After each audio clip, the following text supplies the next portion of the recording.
Good morning and welcome to Waste Breakfast. Hashtag what are you saying this beautiful Wednesday morning. On this platform, we are dedicated to amplifying the vibrant voices of the youth towards matters that concerns us all. You best know if it's of great importance, we are definitely talking about it. It's my absolute pleasure to anchor today's segment. My name is God's Beauty Israel. And although I might be the only one at the studio right now, but my girls are ever present with me. And they join me as, through the Zoom. Hello, Oluchi. Hello, Okiki. Good morning. Hi, God's beauty. How are you? I'm holding up. What exactly Mhm. happened? But I mean, just give me a brief on what's going on with you. How did your week even start, given it's Wednesday already? Let's just say that at some point you can wear the superhero cape for too long, but then one of these days it falls off your back and things are beyond your control. I don't want to start with some, you know, outside vibe this morning, but I'm just holding up, and I'm pretty sure that the coming days are better. Okay, oh. I will wait for Okiki. So I don't know why she's not here yet. I'm guessing it's network issues with the whole rain and all thing. I mean, network has really been very bad and terrible. I don't know if you're actually witnessing that or if that's happening to you, Oluchi, because it is for me. Like, I had to even stand very close to the road in order for me to get network. You can imagine that. Yeah, I think it's just the network you're using. In some places, it gets better. It Like get better, Airtel right? was really bad around here, but then having to switch to MTN made things easier for me. So Wow. yeah. Okay, maybe it's just me then. All right, well, let's go on this, short break, and we'll come back immediately to get the top stories across the globe. Stay with us. We'll be back shortly.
Welcome back. We are excited to dive back into the latest news and current events. Let's take a look at what's making headlines today. We'll be scanning the pages of the top newspapers, including The Punch, the local Guardian, and of course, the International Guardian newspaper, to bring you the biggest stories of the day, from local development to global news. We have got you covered. So I'll quickly go straight into the international space. That's the International Guardian newspaper. By the top right, we have, by the top right, by the side of the masthead, we have how to keep your brain healthy for life. I think that's a headline that everybody should be more concerned about, The main headlines current: Trump makes trade deal with UK, second order priority, officials say. Then beneath that, by the right, we have Ukrainian journalist died after torture in Russian jail. And the last headline by the bottom left of the newspaper, we have Amazon attacked in White House role. So there are two headlines I want to quickly speak on, the main headline and the one beneath that by the right. So the main headline screams, Trump makes trade deal with UK, second order priority, official says. Now, honestly, when I saw this headline, the first question that came to head is, so the United States, that's Trump in essence, wants to have a trade deal, a business relationship with the UK. So why exactly did he start the trade war? I don't know if you get what I'm saying. I mean, if you've been following the news, you understand what I'm saying.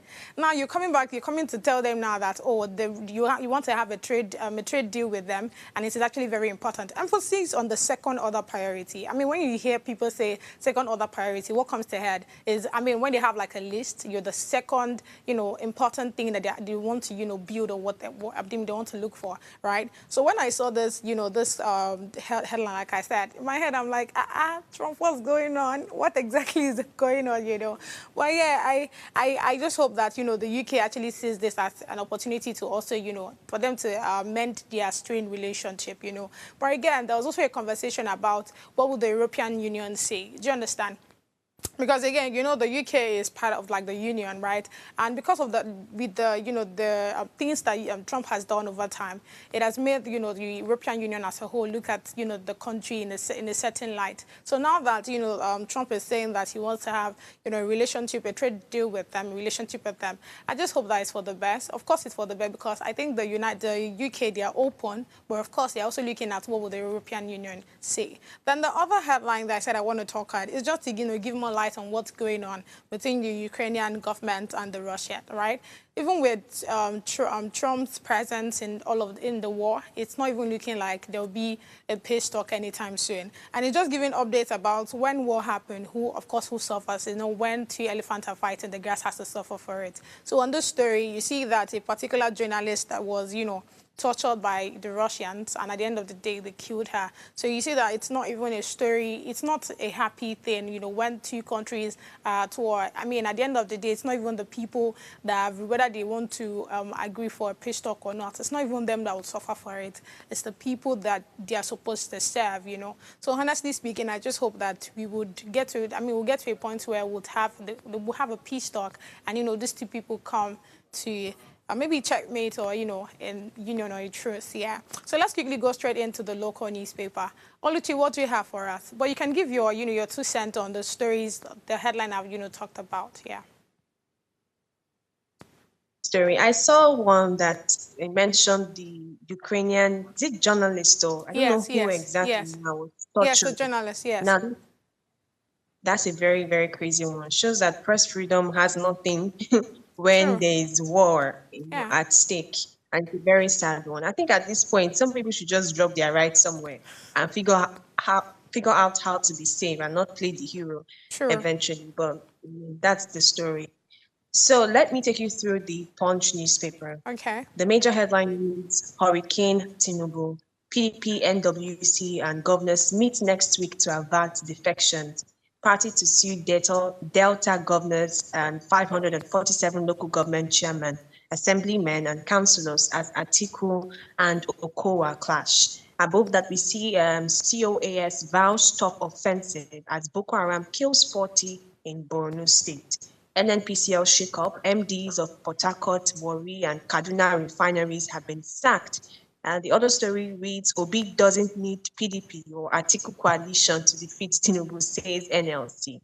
We have more stories here. Nigeria risk breakup without federal reform, Anyaoku warns. NSA plans joint security screening at airports. Zenith Bank shareholders approve 195 billion naira dividend. We have 2 more stories here. The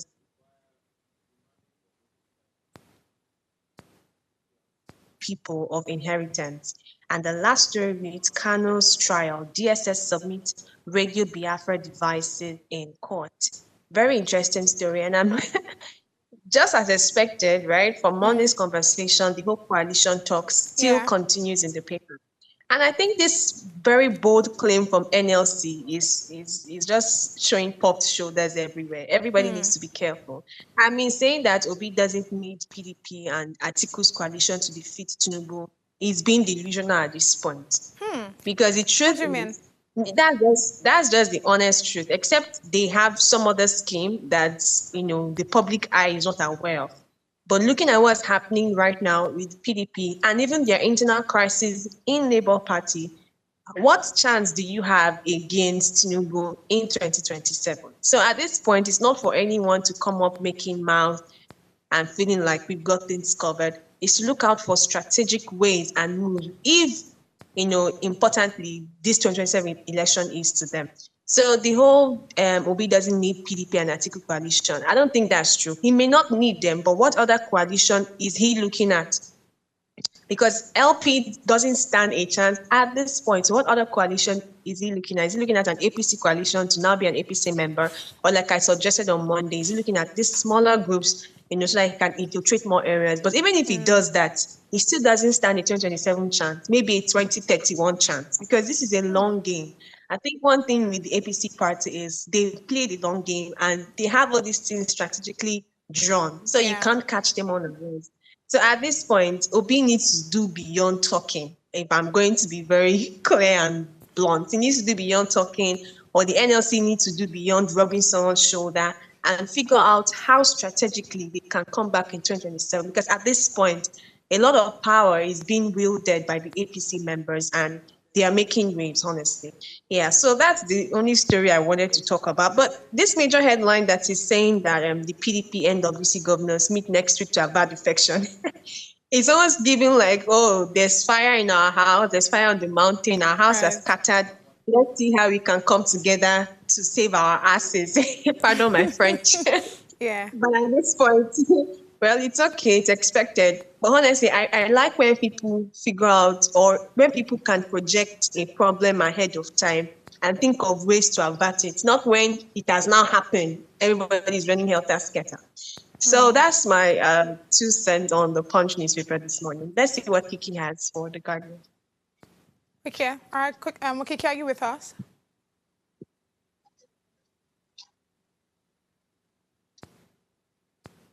Is Okiki here?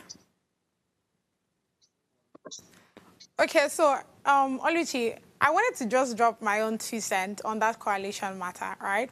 Now, honestly speaking, when I was checking through the headlines, that was one headline that actually just got me.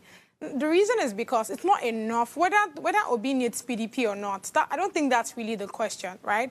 Because for them to be able to, match up with the ruling party is by showing that you are here, you're in existence, and you are present. And for people to know that you are present is actually going straight into all the local government to know that you are there, creating awareness. Do you understand? So even if PDP and LP come together, the citizens, we Nigerians, we need to be able to know that, okay, these persons actually mean well. And I think that's something that the ruling party have actually gotten right. I don't know if you get what I'm saying. I mean, if you remember, there was a time where I like to use this story a lot. I don't know why. Where, somebody will go into probably an in-drive or whatever, or you even order something, and the next thing you're seeing a particular, person in front of you, bringing your request or whatever. Do you get what I'm saying? So we citizens, I feel like for whoever that wants to even for whatever party that wants to come together, I feel like the only reason that they can be able to stand a chance is if we citizens already know that, okay, these people are here to stay and they can actually, they have, good people that are ready to fight for us. But if not, we already know how Nigerians are with, all of this. When you see somebody bringing small money, we are excited. We want to know who is this person and all. So imagine that is done to, all the local government and all. I feel like there's, something positive. We'll see something positive there, But let's quickly bring in Okiki. Okiki, are you with us now? Yes, I am. Good morning, everyone. Good morning. How are you? I'm doing well, thank you. So let me quickly take us through the Guardian newspaper before I comment on the Punch news. The headline here reads, Nine Mobile at Crossroads seeks $3 billion lifeline as 10.3 million subscribers bought. On the left-hand side, we have NFIU identifies betting, fintechs, others as enablers of kidnapping. Another story here reads, despite 40 trillion naira investment in 11 years, insecurity in Nigeria unacceptable. Federal government witness testifies behind closed doors as Kanu's terrorism trial begins. We have Akpabio speaking on Akpabola's demands Natasha's retraction of sexual harassment claims. And another story here reads, PDP to sue Oberveri, others as Okowa assures of articles imminent decamp. Another story here reads, Lagos empowers 1,700 entrepreneurs through micro support initiative. And the last story I'll just take here is NBS expands CPI, unveils daily price movement data.